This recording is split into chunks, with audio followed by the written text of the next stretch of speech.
Hi friends, ఈరోజు one piece umbrella frock cutting ఇంకా stitching ఏ విధంగా చేయాలో చూద్దామండి. ముందుగా అట్లా 4 ఫోల్డింగ్స్ ఉండేవి.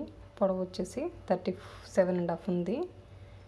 ఆ విధంగా దాన్ని సమోసా ఫోల్డ్ చేసుకోవాలి. సమోసా ఫోల్డ్ చేసేసుకున్నాను కదా. ఇప్పుడు ఏ విధంగా మార్క్ చేస్తానో చూడండి ఫ్రెండ్స్. ఇప్పుడు వచ్చేసి ఆ విధంగా సర్దుకున్నాక ఇప్పుడు వచ్చేసి లైన్ డ్రా చేస్తున్నాను. షోల్డర్ వచ్చేసి 5 ఇంచెస్ పెడుతున్నానండి. 5 ఇంచెస్ పెట్టి ఆ రెండింటిని కలిపితే ఒక స్ట్రైట్ లైన్ డ్రా చేస్తున్నాను. ఇప్పుడు వచ్చేసి చాంక్ వచ్చేసి 5.5 పెడుతున్నానండి. ఇక్కడ వచ్చేసి ఫ్రంట్ నెక్ బ్యాక్ నెక్ కలిపేసి 5 ఇంచెస్ పెట్టాను పొడవు. ఇక్కడ వచ్చేసి చెస్ట్ లూజు 8 ఇంచెస్ పెడుతున్నాను. ఇక్కడ 2 ఇంచెస్ పెట్టాను. నెక్ వచ్చేసి కింద వచ్చేసి 2.5 పెట్టానండి. ఈ విధంగా రెండింటిని కలుపుతూ ఒక లైన్ డ్రా చేసుకోండి. ఇక్కడ చంక దగ్గర వచ్చేసి 1 ఇంచ్ ఆ విధంగా మార్క్ చేసుకొని కర్వ్ తీయడమేనండి. రౌండ్ కర్వ్ తీసాను. ఇక్కడ నెక్ దగ్గర కూడా ఒక రౌండ్ ఫ్రంట్ బ్యాక్ రౌండేనండి. ఇప్పుడు 11 ఇంచెస్ పెట్టుకుంటున్నాను. ఆ విధంగా మార్క్ చేసుకుంటున్నాను. ఇది నడుము దగ్గర అండి. నడుము దగ్గర వచ్చేసి నడుము లూజు 7.5 మార్క్ చేసి ఇప్పుడు ఆ 8 ఇంచెస్ ఉంది కదా, చెస్ట్ లూజును ఆ 7.5 ఉంది, ఆ రెండింటిని మార్క్ చేసుకుంటున్నాను. లైన్ డ్రా చేస్తున్నాను. ప్లస్ ఖర్చు కూడా 1 ఇంచ్ పెట్టుకున్నానండి. ఇప్పుడు వచ్చేసి ఇక్కడ నుంచి 32 ఇంచెస్ అండి. మన వైపునే నెక్ 4 ఫోల్డింగ్స్ ఉంది కదా, అక్కడ పెట్టుకునే టేప్ని మార్క్ చేసుకోవాలి. ఇంకెక్కడికి మార్చకూడదండి. ఇంక ఈ విధంగా సైడ్ కూడా మార్క్ చేసుకున్నట్టుగా కట్ చేస్తున్నానండి. కటింగ్ అయిపోయింది. సరే కదా, ఎంత పర్ఫెక్ట్గా వచ్చిందో అండి. చాలా ఈజీ అండి ఈ ఫ్రాక్ కటింగ్. ఇప్పుడు స్టిచ్చింగ్ చూద్దాము. నేను నెక్కి వచ్చేసి పైపింగ్ వేస్తున్నానండి. థ్రెడ్ పైపింగ్ వేస్తున్నాను. ఆ విధంగా పాదం పావించి ఖర్చుతోటి కుట్టుకోవడం అయిపోయినాక ఘాట్లు పెట్టేస్తానండి. ఇంకా ఆ విధంగా థ్రెడ్ పెట్టేసి లోపలికి మళ్ళీ ఇచ్చి కుట్టేస్తున్నాను పైన. అంతేనండి, చాలా ఈజీ ఈ ఫ్రాక్ కటింగ్ కానీ స్టిచ్చింగ్ కానీ. కరెక్ట్గా 10 నిమిషాల్లోనే అయిపోద్దండి. అంతేనండి. నెక్కి ఒకవైపున పైపింగ్ వేసేసాను. ఇప్పుడు ఇంకో వైపు అండి.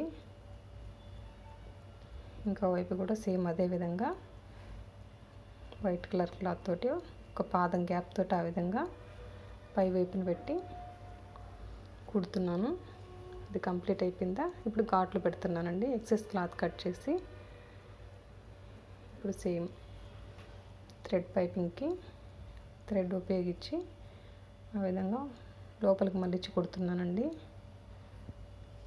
ఇది ఇంకొక వైపు అనమాట. ఫ్రంట్ నెక్ అయిపోయింది, బ్యాక్ నెక్ రెండింటికి ఒకే విధంగా పెట్టాను నేను. అంతేనండి, బ్యాక్ నెక్ కూడా కంప్లీట్ అయిపోయింది. ఇప్పుడు వచ్చేసి షోల్డర్స్ జాయిన్ చేసుకుందాం.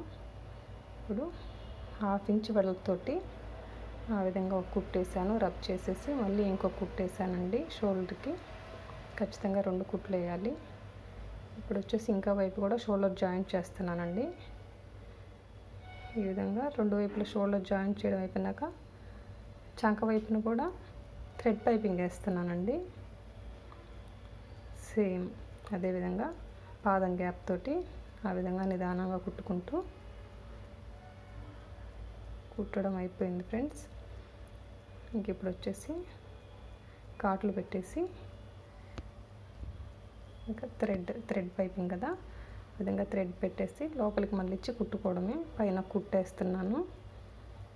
అంతేనండి, చాలా ఈజీ ఫ్రాక్ కటింగ్ కానీ స్టిచ్చింగ్ కానీ.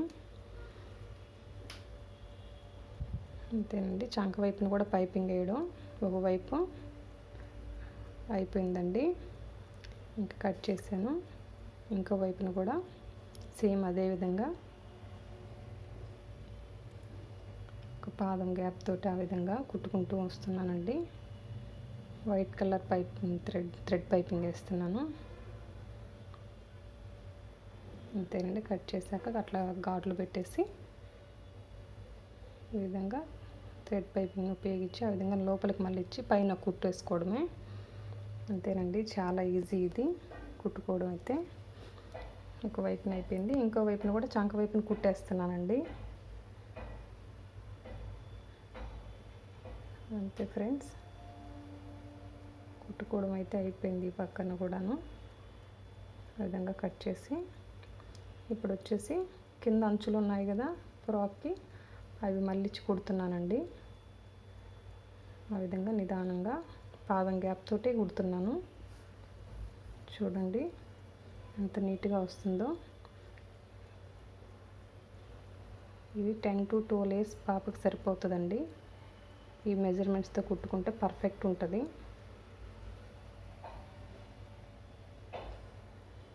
అంతే ఫ్రెండ్స్, ఇప్పుడు వచ్చేసి చూడండి, ఇప్పుడు చూపించిన విధంగా సైడ్ జాయింట్ చేయాలి. అంతే ఫ్రెండ్స్, సైడ్ జాయింట్ చేసుకోవడమే. ఫ్రంట్ నెక్, బ్యాక్ నెక్, చంక వైపున కూడా పైపింగే వేసాను. హ్యాండ్స్ ఏం కుట్టడం లేదు దీనికి. అంతేనండి. నా వీడియో కనుక నచ్చినట్లయితే లైక్ చేయండి, షేర్ చేయండి, సబ్స్క్రైబ్ చేయండి. థ్యాంక్ యూ అండి. Thank you for watching. చూసారా ఫైనల్గా ఎంత నీట్గా వచ్చిందో ఫ్రాకు. Okay, bye.